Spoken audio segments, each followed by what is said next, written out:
ভরা মৌসুমেও ঢাকার বাজারে লিচুর দাম কিছুটা বাড়তি বলে অভিযোগ ক্রেতাদের।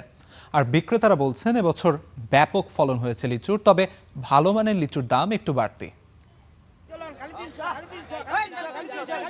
রাজধানীর বাজারগুলোতে এখন লাল টকটকে লিচুর রমরমা ব্যবসা। মৌসুমী এই ফলের মিষ্টি সুবাসে ভিড় বাড়ছে ক্রেতাদের।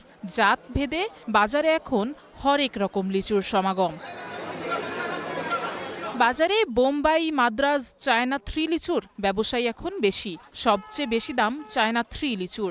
100 পিস বিক্রি হচ্ছে 1000 থেকে 1200 টাকায়। অন্যদিকে বোম্বাই লিচু বিক্রি হচ্ছে প্রতি 300 থেকে 400 টাকায়। তবে মৌসুমী ফল হিসেবে অতিরিক্ত দাম হাঁকছেন বিক্রেতারা। অভিযোগ ক্রেতাদের, চায়না 3 লিচু 900-1000 টাকা, আর বেদানা লিচু বিকতে আছে 400-450। তবে আর কম হলে আরো ভালো হতো আর কি।